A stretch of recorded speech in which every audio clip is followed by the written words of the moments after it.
Hello, welcome back to the next episode of the POMM-cast. I am just going right into the next month of the Celtic tree calendar slash zodiac sign season because we're doing a little bit of catch up, but we just had the full Reed Moon recently and the beginning of Sagittarius season, so that is what we're going to focus on tonight. And I just recorded the Scorpio season slash Ivy Moon. If you have not yet listened to that, go ahead and check it out because I feel like they really build off one another. There is a similar theme of protection, which I think is really important to have, ways to build a stable inner personal life and have a stable environment around you. And so Scorpio season is more like your inner worlds, your emotions, having control over that and making sure that getting all the stuff out that doesn't need to be there, that's just holding you back, taking up space, and clearing the space out so that you can have, respect yourself. And same goes for the physical space around you.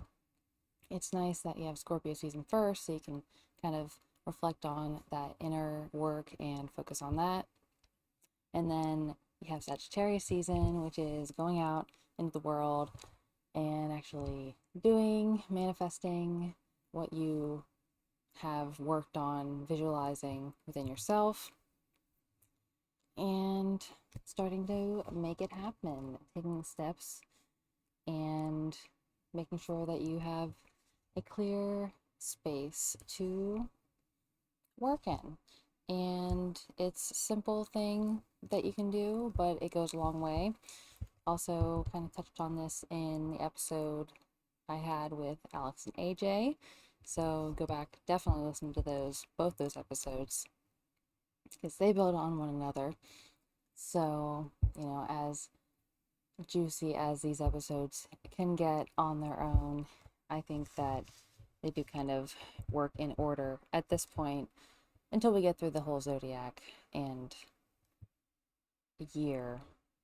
And then who knows what we'll be doing, but we'll get there when we get there. Right now, it is still Sagittarius season, and I am a Sagittarius sun.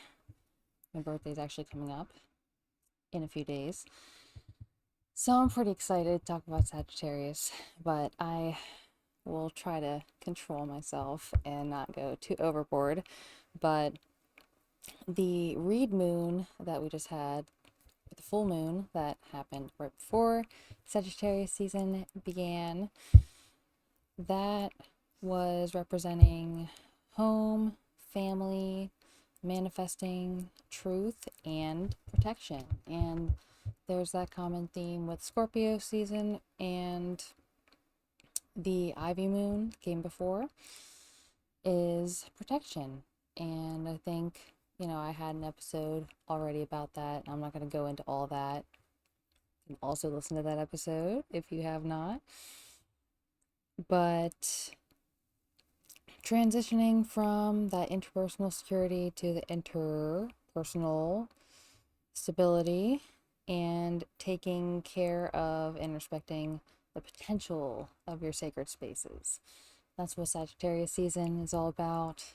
Potential for growth and expansion, thinking outside of what you normally do. So you got to start with the little things, clearing your space out, making sure get things taken care of, get yourself taken care of, get the people around you taken care of. Excuse me. And for me, yeah, it feels like switching to protecting what's around you from protecting what's inside of you. And having the dedication and commitment to protecting your internal and external spaces is pretty tough this time of year. But even the smallest and simplest acts of intention can expand into something bountiful and sustainable when the conditions are right again. And, I think Sagittarius often has a stereotype of avoiding commitment, but I disagree. And I think it's more accurate to say that the dedication they have is directed toward a lifestyle that they deem sustainable, not other people. Care about other people, but when it comes to your own lifestyle, it has to be sustainable for you. And that may, in fact, consist of a bouquet of different passions and finding new outlets for them, exploring different creative outlets is something I love to do, and it's why I can never really pick one career path, but having this platform helps me explore different options, and that's why I love it so much. So thanks again for joining me and listening along. So, this is what gives Sagittarius placements, in my opinion, their direction and conviction to soar like the arrow that represents them toward manifesting their dreams and living a life that's true to their own needs and passions. That's what really motivates me. And I know a lot of Sagittarius placements, and I find that to definitely be a motivator for them as well.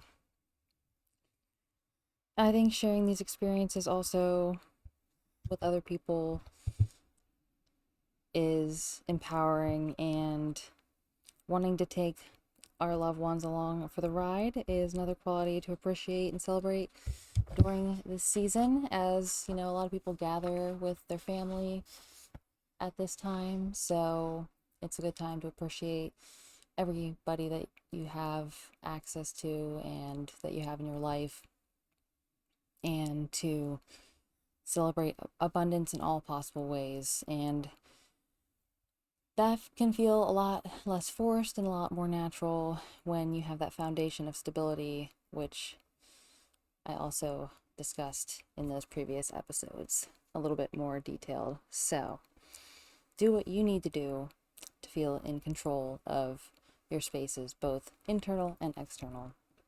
And I think those are the takeaways from the past few months. And with that being said, I'll just keep it short, relatively, and somewhat sweet. So, I hope everybody has a lovely Thanksgiving tomorrow. And I did have another topic I wanted to cover. Not sure if I'll get to that tomorrow with the work that I have to do still on my own time. So we'll see. But anyway, I'm glad I got to cover these topics for you guys, and happy Sagittarius season. Love you guys. I will talk to you soon. Thanks again for listening. Bye.